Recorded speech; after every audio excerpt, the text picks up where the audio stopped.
In this episode, we're going to welcome you aboard CB and talk about what kind of sailboat CB is.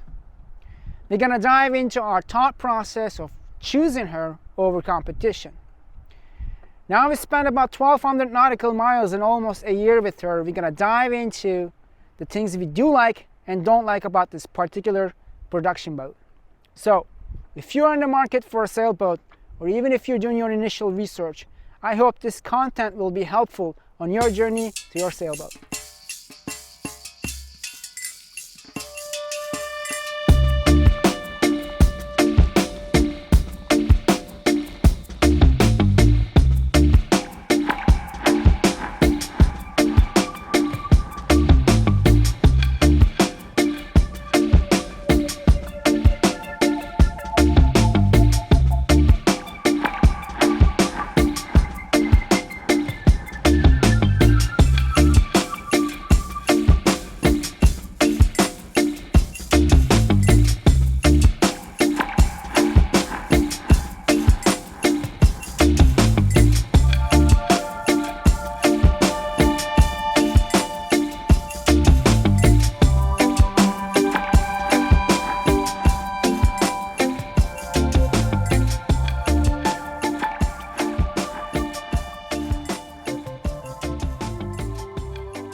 Welcome back to CB Sailing.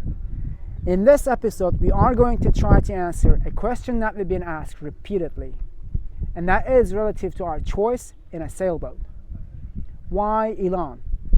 And hopefully give you some insight about this, well, not so known production boat, so you can make an informed decision.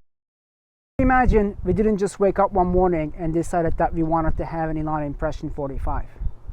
It was more of a thought process and evolution of a sail plan and the type of sailboat that suits that plan. Now, some of you may know that we are from San Francisco, and our original sail plan was to purchase a boat in San Francisco Bay, sail under the Golden Gate Bridge into the mercy of Northern Pacific. For that, we wanted to have a heavy displacement blue water cruiser. But what happened over time is Danielle and I, we did some destination charters into more warmer climates such as Caribbean and the Mediterranean, and we were exposed to this new kind of sailing, which we really liked. So as our sailing plans changed, so did our choice of boat. However, our earlier research about the blue water cruisers was beneficial, as I want the production boat that we were interested in to follow certain principles and characteristics of a blue water cruiser. Let's take a look at what those are and how we ended up choosing Elan Impression 45 over competition. Please note, all comparables in this episode is going to be among European-made mainstream production boats that are similarly sized and priced.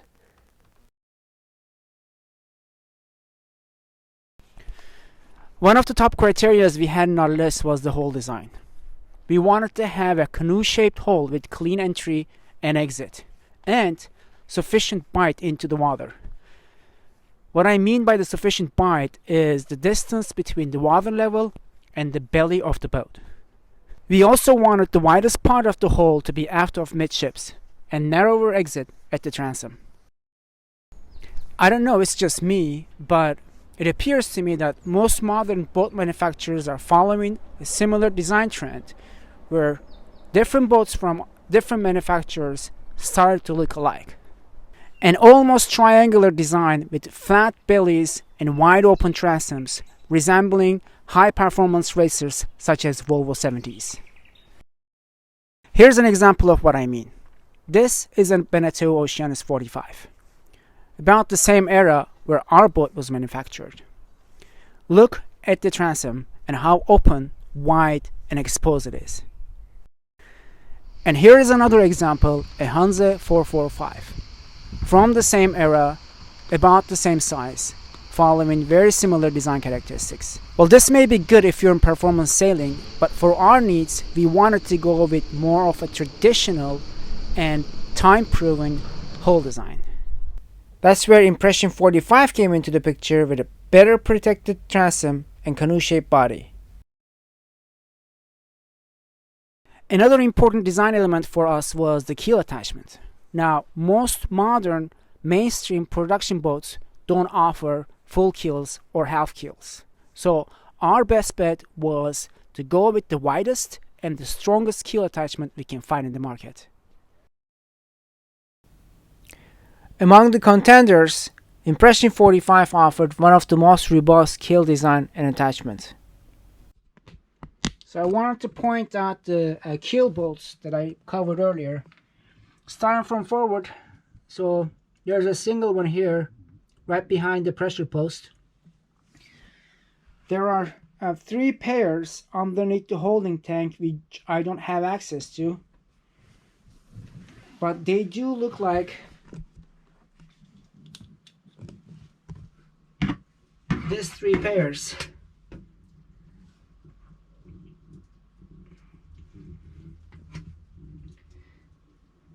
And another 2 at aft right in front of the kitchen area. So there are a total of 15 bolts holding the keel to the hull. One design that was a no-go for us was high aspect keels, where the keel itself is somewhat narrow and skinny with additional weight at the bottom. Again, it's probably good if you're in performance sailing, but not for our needs.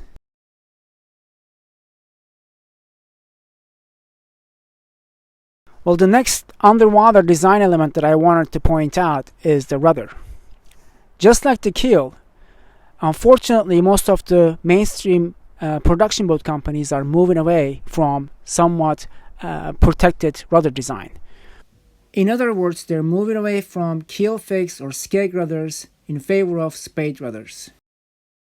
If you look at the mainstream manufacturers, what I mean by that is the Beneteaus, the Jeanneaus, the Hanses and the Bavarias of the world. In this class, none of them offers a skeg rudder, which I find it mind-boggling. Given the unavailability of more protected rudder design and following basic physics principles, our attention was drawn into the robustness and length of the rudder post and how it is attached to the rudder and the hull. Don't get me wrong, until today I still rather have a skeg hang rudder. But among the spade rudders, Elan offered one of the better designs where the rudder post actually ran through the entire rudder, and there's also a small buildup on the hull to accommodate the rudder post. Let's talk about the construction a little bit. In all fairness, I think most modern production boats are using similar technologies and engineering that is available to us today. The latest technology in lamination industry is called vacuum infusion, where the manufacturer has full control over the resin and fiberglass ratio, which ultimately allows them to optimize weight and strength of final product. Nowadays, pretty much all modern manufacturers are using the same technique under a different name. What stood out with Elan was they are one of the pioneers in such technology thanks to their history in lamination industry going back to World War II. Elan, better known as a ski brand, today utilizes their know-how in lamination industry to build skis, snowboards, boats, as well as aircraft.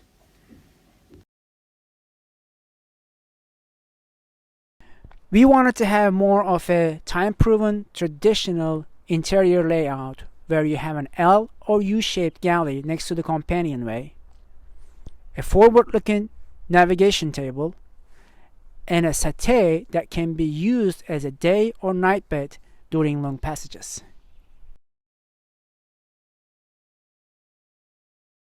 One of the most important specs we were paying attention to was the water and fuel capacity you can have on board.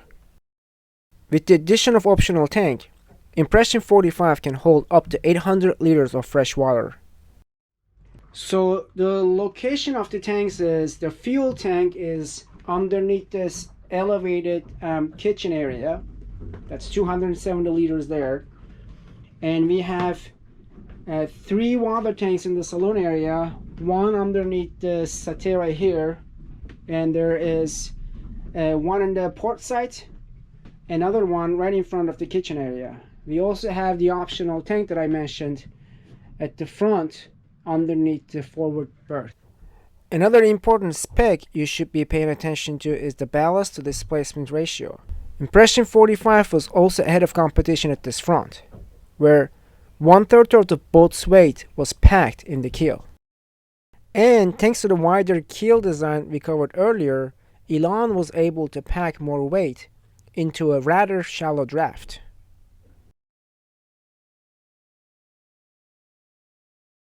When you sail an Impression 45, you got the feeling of you're sailing a cruiser.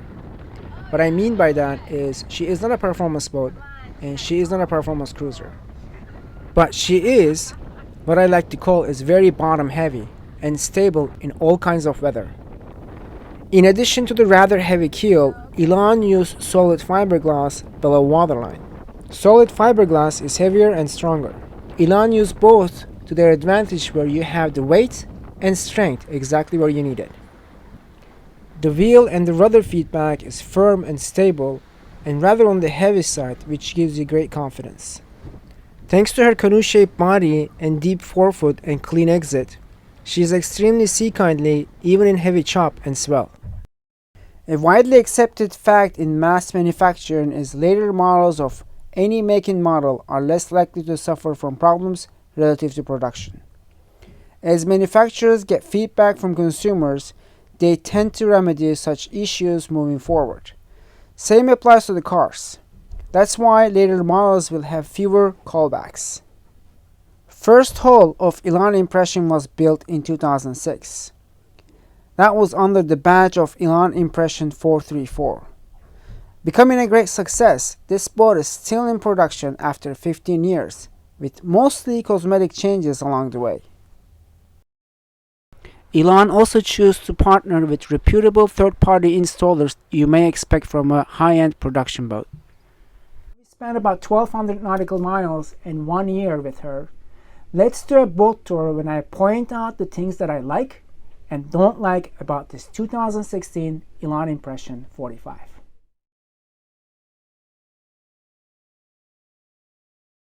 So when you're coming down from the companionway, the first thing you notice is the amount of headroom and the natural light you receive in below decks.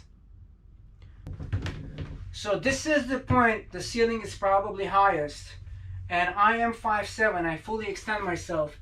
I cannot touch the hatch. I'm gonna move back, and this is probably where the ceiling is the lowest and I still have headroom here.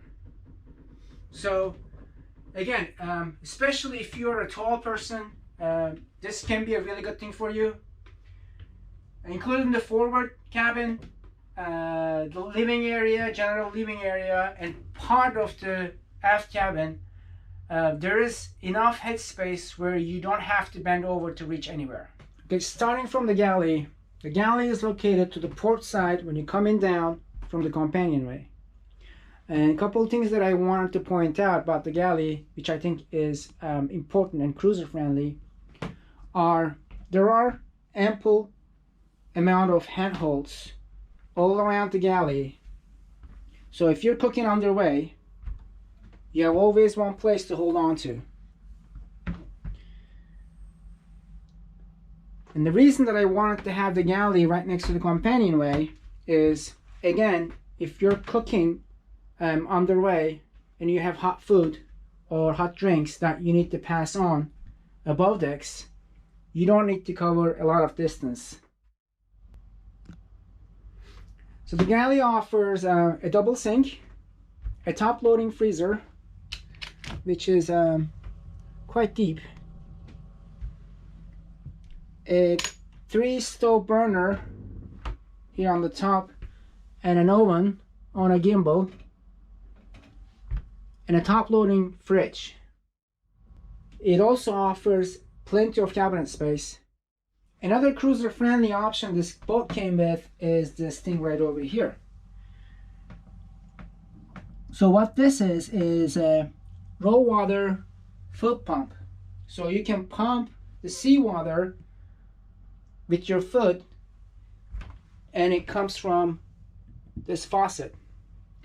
It is important if you're in remote places and you're concerned about water, you can actually use seawater to wash your dishes and rinse them with fresh water. So in all honesty, thanks to our decent sized water tanks, we never had to use the foot pump so far. But nevertheless, I think it's a great option to have for cruisers and liveaboards alike. Since the kitchen is elevated, and if you are cooking or preparing drinks and entertaining at the same time, this becomes a prime location. So you do not feel like you're tucked away somewhere in the boat. You can be part of the conversation and entertainment and do whatever you need to do in the kitchen area. Right across the kitchen on the starboard side is a forward-looking navigation station with a decent-sized table. And just like the kitchen, the nav station is elevated, and it's probably my favorite spot when I entertain.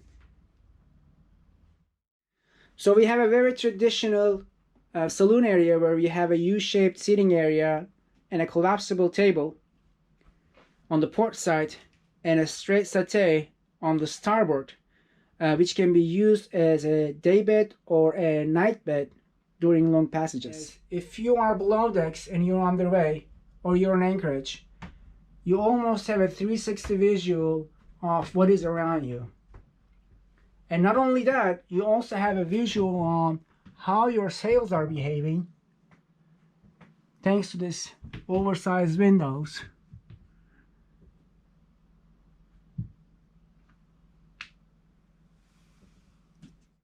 But all this headspace and the windows comes with a price. And I will cover that when we do the walk above deck. So this area has two configurations. One is the day bed, as you see it right now, or you can convert it into a dining area. And then it's very easy to do. And I'll show you guys how to do it.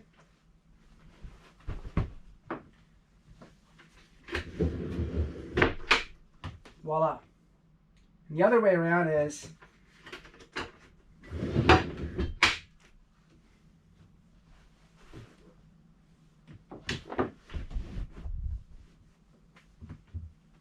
all done. We were one of the lucky ones to find an owner's version of this boat. Most Elan Impression 45s, they are either 3 cabin or 4 cabin and designed for either chartered fleets or big families. So most of the time you will have 2 cabins here at the aft instead of 1.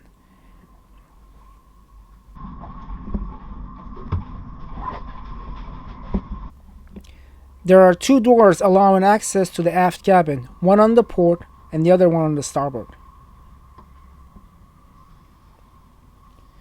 There is enough headroom for a tall person to stand when you enter the cabin, but as you go more aft, it gets shallower and shallower. The height of the lowest point is about 60 centimeters. The dayhead is located immediately to the starboard of the companionway and can be accessed by these 2 doors.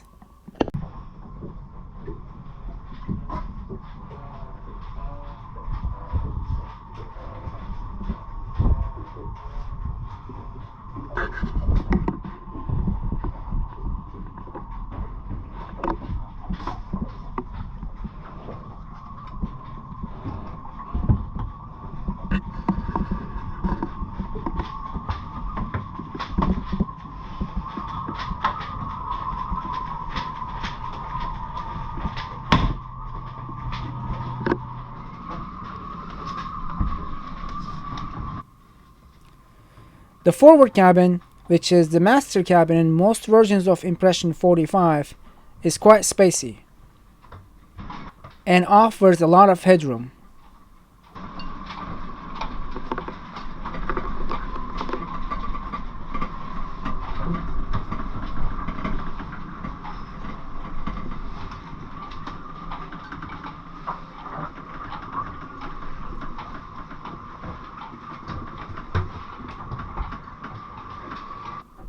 There is a decent sized in-suit head to the port.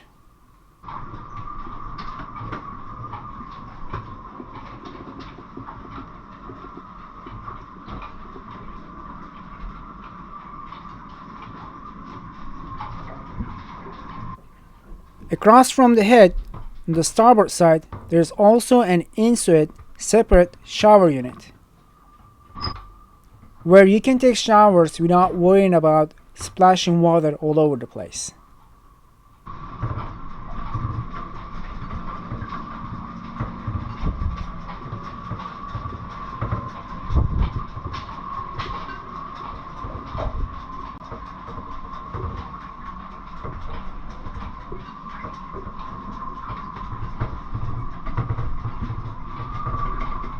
Another very cruiser-friendly feature this boat offers, which I really like, is the access to the engine. And I show you what I mean by that. Here's our little Volvo Penta D55, and as you can see, this is the front access point. So we have a window access on the starboard side, another one on the port side, and we have one more, the aft. The aft access window only comes with the version with the aft master cabin. So if you get in a Elan Impression 45 with 2 cabins at the aft, you will not have this access. So there will be no access at the back. But I mean, this has been a lifesaver for me, which makes it very easy to work on the engine. Elan Impression 45 is a deck step design, and what I mean by that is when you come down from the companionway here, this area where the kitchen, the nav station, and the bathroom is elevated. So why is that important? Because it can be a tripping hazard, and I'll show you what I mean. So the first step is over here, and that's about 12 centimeters, and then you have another one going forward. I think that's going to be about the same height, and one more going to the aft cabin, which is actually deeper than the other two. I don't know if you guys can see this, but that's about 20 centimeters here. So why is this important? For us, it has been, you know, you get used to, if you're live aboard in this boat, you get used to the steps rather quick. It becomes second nature when you're moving around. But it is important for your guests to note that there are steps in the boat, because every time we have guests, I can see them struggling moving around the boat. When I do the orientation to my guests, I made a point about the steps and making sure that they're aware of the steps when they're moving around the boat. If you need to calm down during a passage, there are sufficient handholds that you can hold on to. So let me point those out to you. There are two actually largely sized right next to the companionway, the stairs. You got one over here, and you can jump to that one over here, and another one down here, so you always maintain 3 points of contact. Well, this may sound a little crazy, but another thing that I was paying close attention to is the control panel. So if you look at the older boats, they have, I don't know, like 30-40 switches on the control panel. When you look at the newer boats, you only see like 5 to 10 switches. And I think what is happening here is the manufacturers are cutting corners and putting multiple equipment under the same switch. So if one equipment goes off, everything else under that switch goes off as well. So one of the things I paid attention to was I wanted to have all the equipment in my boat have a dedicated switch. And Elan was one of the few that actually offered sufficient amount of switches that is assigned to each one of your equipment in the boat. Another area I should touch upon is the storage in this boat, because if you're a cruiser or live aboard, storage becomes a very important factor. So Impression 45, thanks to its elevated deck step design, has a lot of storage under these floorboards. I'm not going to show you every single one of them, but there is one that is open. I'm going to point out is the one in the kitchen. It's quite deep, and then you can have you can find storages, like storage spaces like this all around the boat. And then that was one of our biggest concerns, and with everything we brought over, we still have a lot of room in this boat that we can utilize.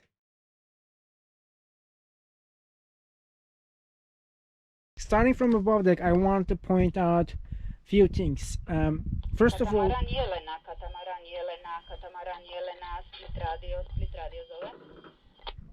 yeah, so this catamaran just put a distress call, and I'm like monitoring what's going on.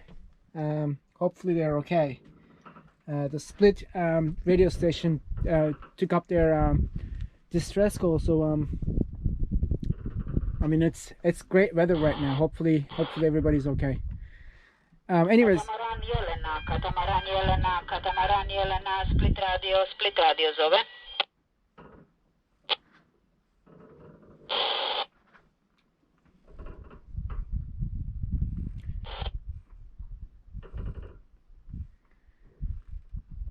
So anyways, the first thing I want to point out are these two seats. We call them the princess seats, and they're kind of elevated at the stern, and they're just great. They're great for a couple of reasons. First of all, if you're entertained and you have company in the cockpit, it opens up a lot of space to move a couple people over here in the princess seats. The second reason is, if you're on the way, just like today, these guys are awesome for watching your sails and see how they behave. You can be either in the low side or the high side. So we do have a... They're not responding, which is concerning. Anyways, the other thing I wanted to point out is we do have a adjustable backstay here, and we do use it regularly, and a decent looking throttle lever, actually, which you don't see in most of the boats. We have all BNG instruments here. Have a 7-inch plotter and 2 repeaters and autopilot. There are 2 decent sized lazarettes, one on the port, one on the starboard, and they're about this big. And the other one is over here. It's about the same size. So this one right over here is for the cylinder. Unfortunately, it only holds 1 cylinder at a time. We have carbon fiber wheels. They're really nice, and then they're strong and sturdy. And the feedback on these wheels are just awesome. I really like it. So all the lines lead aft over here, so we have all the controls over here in the aft area, in the cockpit area, so we don't have to go up front if the weather is dicey. So moving front, the thing is, the first thing I want to point out, we have adjustable fair leads here, which is great. One thing that this boat lacks is a traveler, so I don't have a traveler. What I figured with the sailboats is, if you win in one place, you lose in another one. So there's always compromises. So you guys remember the ample amount of space, the headroom that we were mentioned earlier in the video, and all the lights that we get inside. But here's the cost for it. So I think the most unsafe area in this boat is the cabin top, and then this area right over here. So there is a little bit of a slope, as you can see, and the distance from the cabin top and the boom is not that much. So I think the most dangerous part of this cabin top is these windows right over here. They are extremely slippery, especially if they're wet. So we haven't fall yet, and we're paying really good attention to it, but that's something that you guys need to be aware of, that the cabin top on this boat is probably the least safe place to be.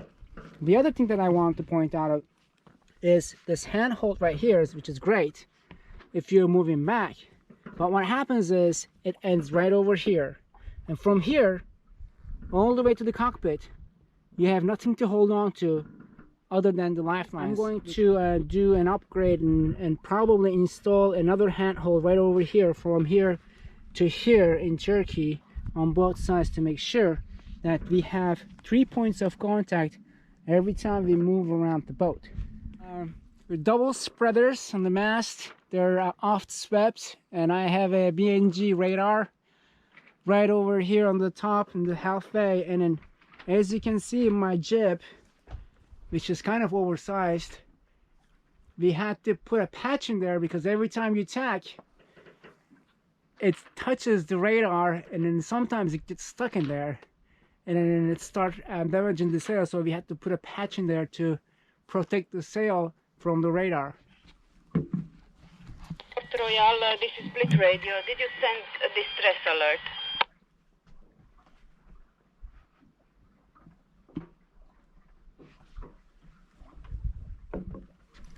Please change channel 84. Change channel 84, please.